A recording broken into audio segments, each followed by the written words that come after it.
Hello बच्चों, आपके अपने यूट्यूब चैनल न्यूरेज एकेडमी में आपका स्वागत है।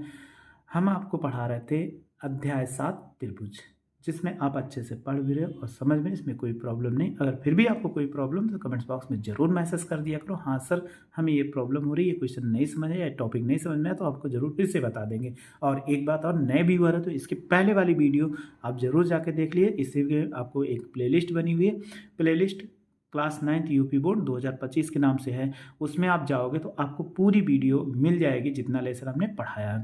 तो आप अच्छे से पढ़ लेना ताकि आपको अच्छे से समझ आए। और इसके पहले वाला लेकिन ज़रूर पढ़ लेना, आगे तो बाद में पढ़िएगा, लेकिन ये लेक्चर देखने से पहले पीछे वाला पढ़ लेना, तब आपको अध्याय 7 और त्रिभुज आसानी से समझ में अच्छे से भी समझ में आ जाएगा। तो चलिए आज हमें क्या पढ़ना है। सबसे पहले जो हमें पढ़ना है आज, त्रिभुजों की सर्वांग समता। त्रिभुज तो आप समझ चुके, लेकिन अभी हम सर्वांग समता नहीं समझ पाए हैं कि सर्वांग समता क्या होता है। तो चलिए कुछ लिखा हुआ उसको पढ़ लेते हैं।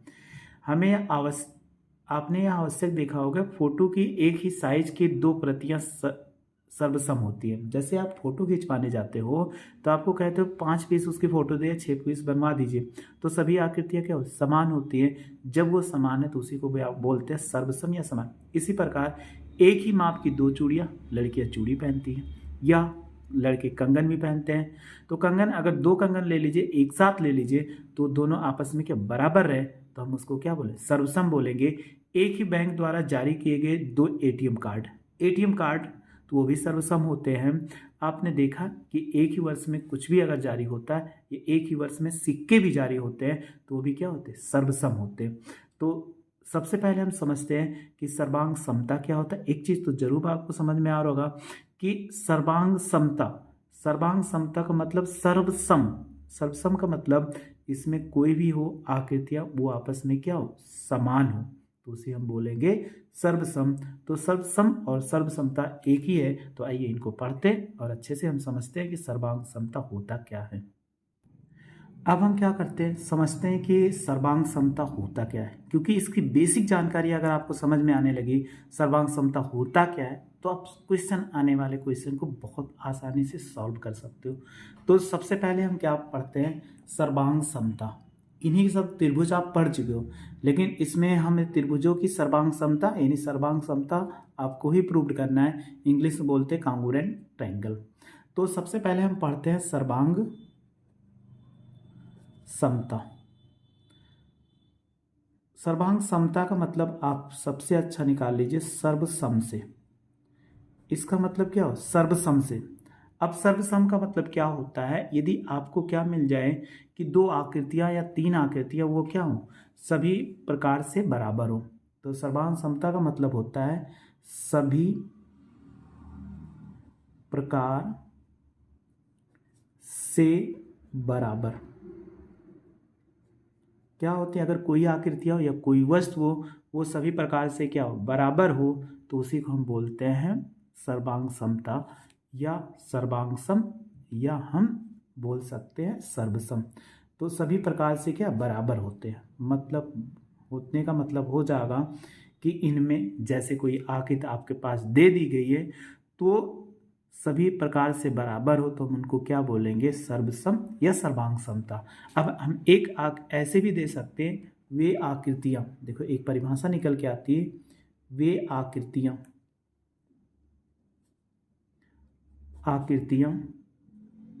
जिनके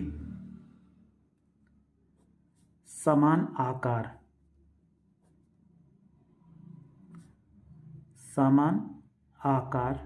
और समान माप है। समान आकार का मतलब हो जाएगा उसके आकार जैसे वो भी सेम है। अगर उसको मापा जाए तो लंबाई, चौड़ाई या ऊंचाई सब सेम हो, तो उसको हम क्या बोलेंगे, सर्वांग सम है या सर्वसम है। तो ऐसे कह रहा है, ऐसी आकृतियां जो क्या हो, वो एक आकृति दूसरे आकृति के बराबर हो, तो उसको सर्वांग सम। जैसे भी हमने पढ़ा था एटीएम कार्ड एक ले लीजिए किसी बैंक का, उसको ले जाओगे तो दूसरे एटीएम कार्ड में लगाओगे तो सम होता है, सर्वांग सम, सबकी आकृतियां बराबर होती है, तो इसीलिए क्या होता है, उसमें एक्सेप्ट कर लेता है। तो अभी हमने और भी बताया था, कंगन बताया था, चूड़ी भी बताया था, वो क्या है, सर्वांग सम है। तो आइए और भी एग्जाम्पल से हम समझते हैं कि सर्वांग सम होते क्या है। तो अभी हमने बताया था सर्वांग सम। तो जैसे आप देखो, आपके सामने कुछ पैसा दिख रहा है, ये आपके सामने कुछ पैसे दिख रहे हैं। इस पैसे में कैसे हम समझ पाए रुपए हैं, तो एक ही वर्ष में जारी होने वाले सिक्के हैं, ये भी सर्वांग सम हो सकते हैं। अब सर्वांग सम होने का मतलब है कई आपको दिख रहे हैं।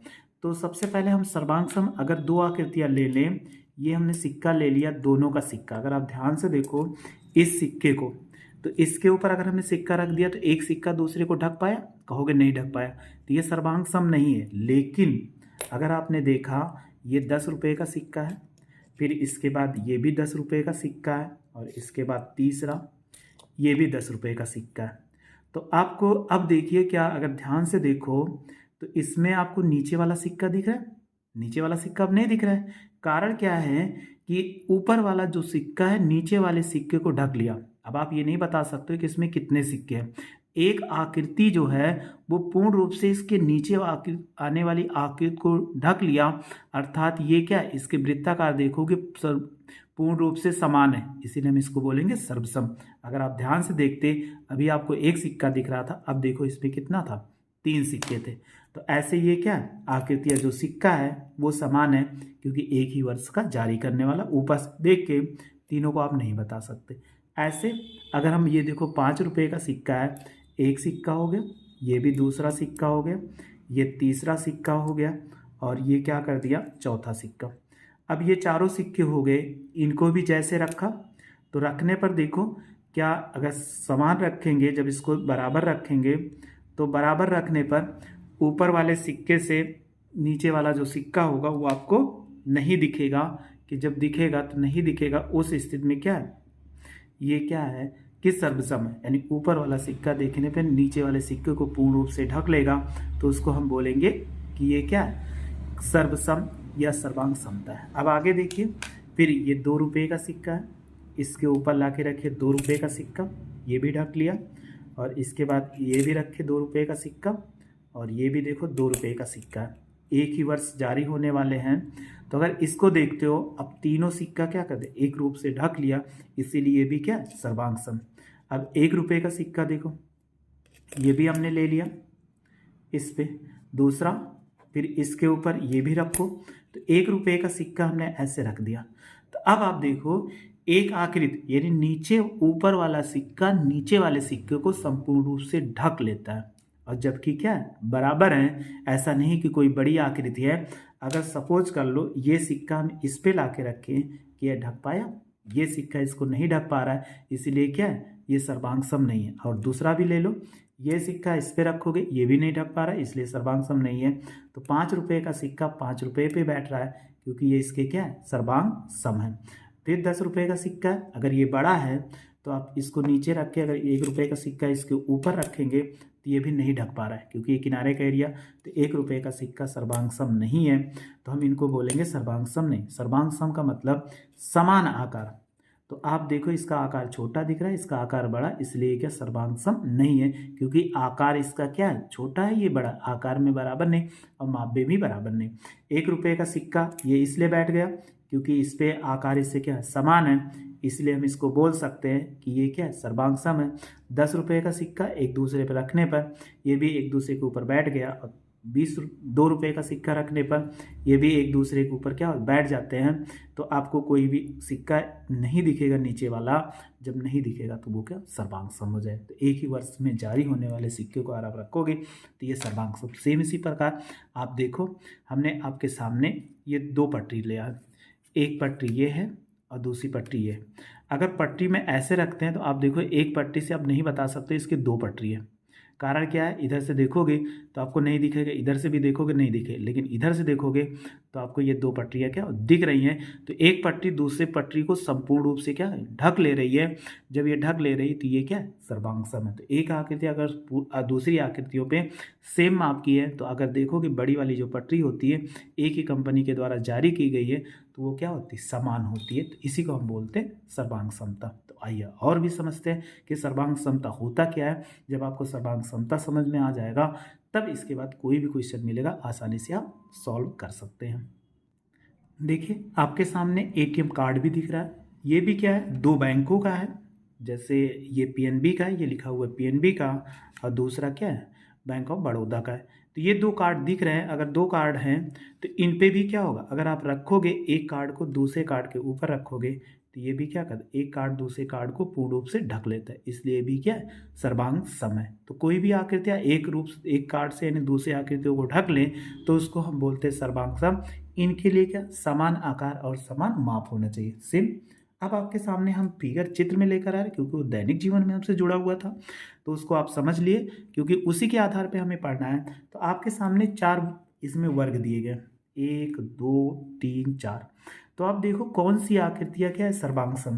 पहली आकृति अगर इसमें रखोगे तो ये देखो माप में आकार में क्या है, बड़ा है, और ये क्या है, छोटा है। इस पे भी रखोगे तो ये बैठेगा नहीं। अब पहली आकृति अगर चौथे पे रखो तो ये भी देखो एक दूसरे के सेम दिख रहे हैं। पहली आकृति जो है वो चौथे के बराबर है, इसीलिए हम क्या बोलते हैं, ये सर्वांग सम है। तो हमेशा कोई भी आकृति, एक आकृति दूसरे आकृति के बराबर मिल जाए तो पहला, और लिख सकते हैं चौथा आकृति क्या है, ये सर्वांग सम है। ये हम लिख सकते हैं अगर दो आकृतियां एक दूसरे में बराबर सर्वांग सम हो जाए। अब सर्वांग सम होने का मतलब हमने कहा था कि कोई भी आकृति हो हूबहू एक आकृति के दूसरे आकृति यानी समान आकार और समान माप की अगर कोई आकृतियां दिखती है तो उसे हम बोलते हैं सर्वांग सम। हमने परिभाषा भी आपको लिख के दिखाया था, यानी वे सभी प्रकार के बराबर होती है, अर्थात वे आकृतियां जो समान आकार तथा समान माप की होती हैं, ऐसे भी लिख सकते हैं, पूरा जोड़ना चाहो, होती हैं, उसे सर्वांग सम आकृति कहते हैं। तो अभी हम आपको समझा दिए, तो आकृतियां इसमें समझ में आ ही गए, आपको कोई दिक्कत नहीं। जैसे कहा पहले और चौथे के क्या है, सर्वांग सम।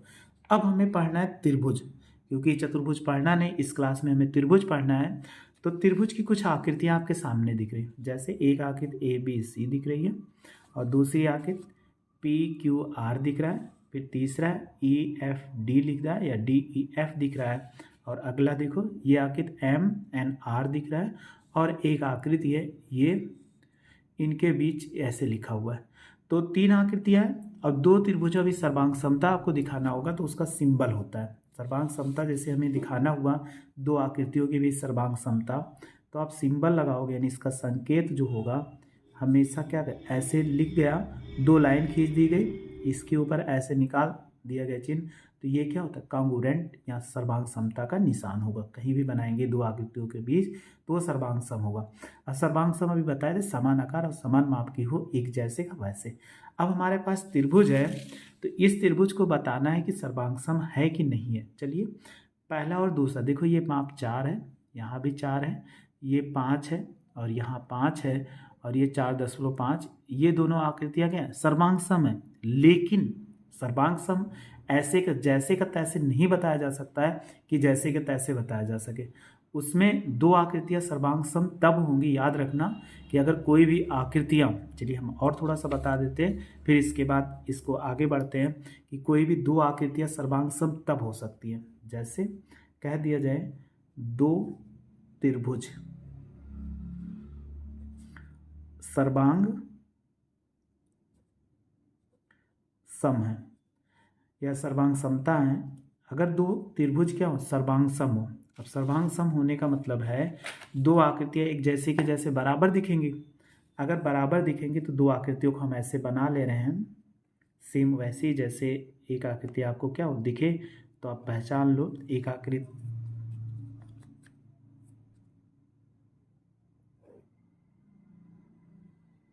एक त्रिभुज ये हो गया, इसी के बगल एक त्रिभुज और बना दें।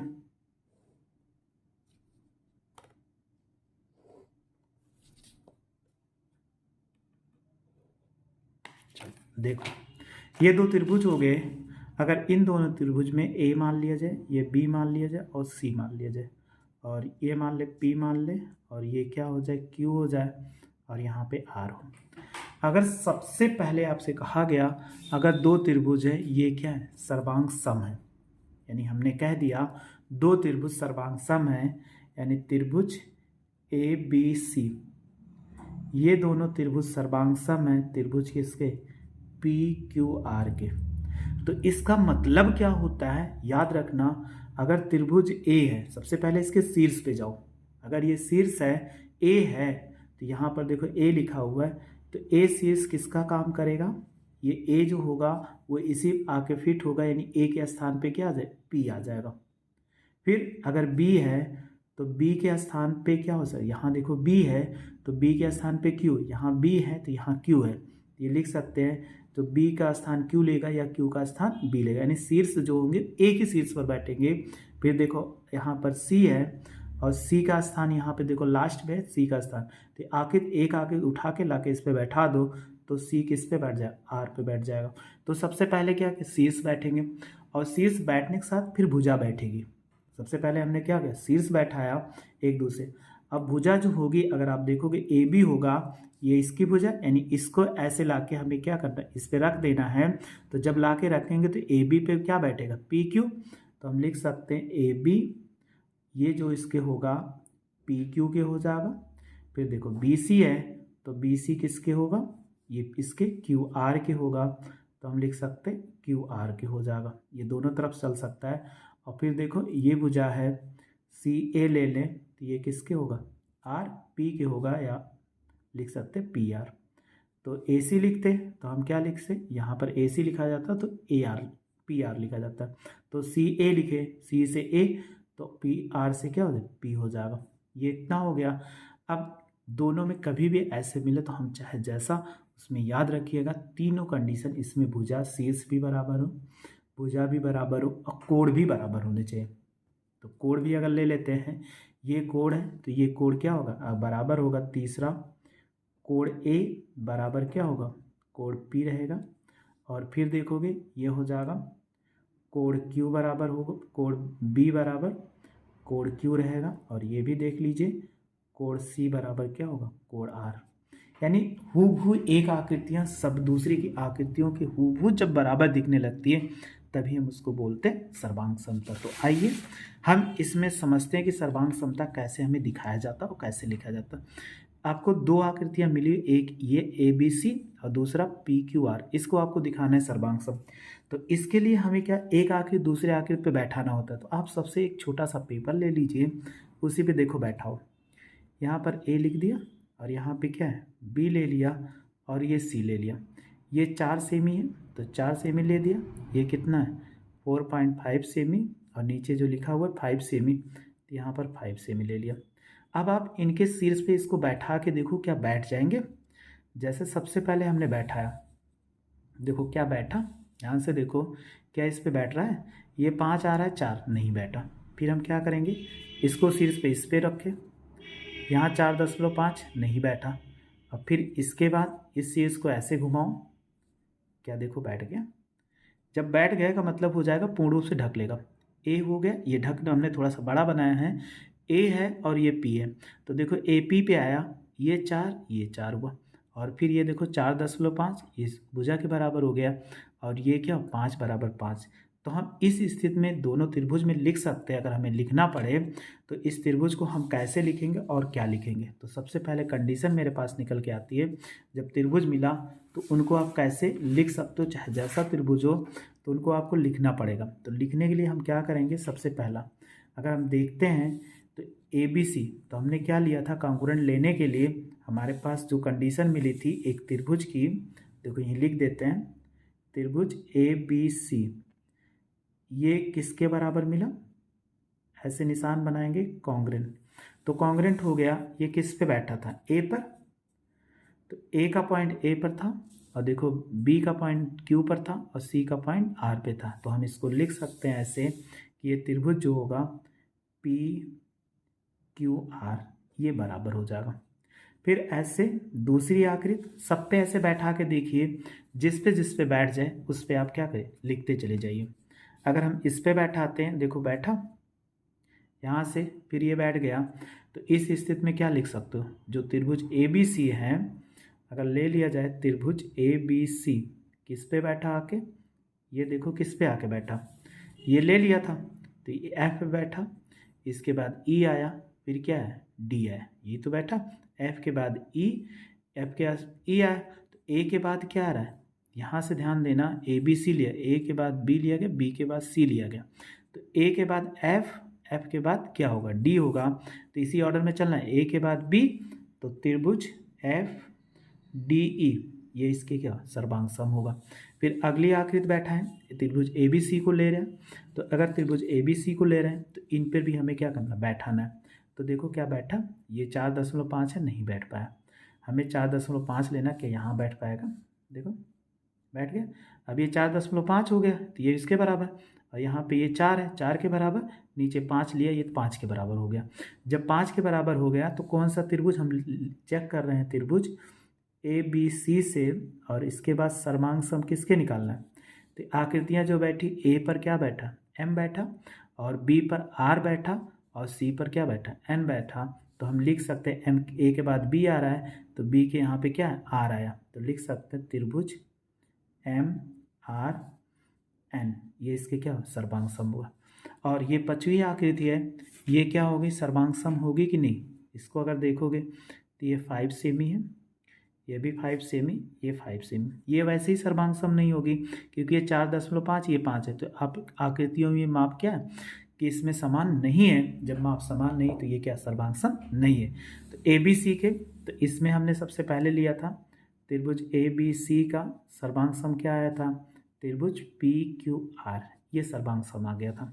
अगला, अगर आपको इस पर चेक करना है पी क्यू आर पर, तो आप एक ऐसे फिर बना लीजिए। अगर आप देखोगे पी क्यू आर पर एक आकृति ऐसे रख लीजिए, जहाँ पे है ये पॉइंट पी हो गया, और ये क्यू हो गया, ये आर हो गया, तो ये 5 हो गया, ये 4.5 हो गया, और ये कितना है, 4 है। अगर दूसरी आकृति पे ऐसे फिर इस पे लाके बैठाओ, तो जहाँ पे पी कहाँ पे बैठेगा वैसे आपको बैठा देना। तो देखो ये बैठ गया इसी पर, तो सेम उसी प्रकार ये बैठा, तो हम लिख सकते हैं त्रिभुज पी क्यू आर कहाँ पे बैठा, पी एफ पे बैठा, तो इस पे लिख दीजिए एफ, त्रिभुज एफ हो गया। और इसके बाद क्यू है, तो यहाँ क्यू था पॉइंट, तो क्यू किस पे बैठा, डी पे, तो डी हो जाएगा। और यहाँ पे आर है, तो आर पे क्या बैठा, ई, तो ये क्या हो जाए, ई के बराबर हो जाए। तो ऐसे किसी भी त्रिभुज पे आप बैठा सकते हो। अगर इसमें बैठाओगे तो देखो ये 4.5 है, तो ये भी नहीं बैठा, तो इस पर अगर हम बैठाएंगे तो ये देखो बैठ गए, ये 4 हो गए, ये 4.5 हो गए, ये 5 हो गया। तो हम किस पे चेक कर रहे हैं, त्रिभुज पी क्यू आर पे, और चेक कर रहे हैं किसके लिए, इसके लिए। तो आप देखो ऐसे बैठा, पी के स्थान पे क्या जा रहा है, एम जा रहा है, तो पहले एम लिखो। फिर देखो यहाँ पर क्यू है, क्यू के स्थान पे इस पे आर है, तो आर आ रहा है, इसलिए आर लिखेंगे। और यहाँ इसके बाद फिर यहाँ पर देखो आर है, तो आर के स्थान पे क्या मिल रहा है, यहाँ पर एन मिल रहा है, तो इसको हम क्या कर देंगे, जैसे ऐसे बैठाने पर, तो यहाँ पर हो जाए एम आर एन, ऐसे हम लिख सकते हैं। कोई भी क्वेश्चन मिले आप इसको, ये आकृतियाँ बराबर नहीं है तो सर्वांग सम नहीं है, तो कोई भी आकृति मिले तो ऐसे हमें क्या हो, सर्वांग समता चेक करना पड़ता है। कोई भी आकृति जैसे मिले वैसे आप क्या कर दीजिए, चेक कर लीजिए।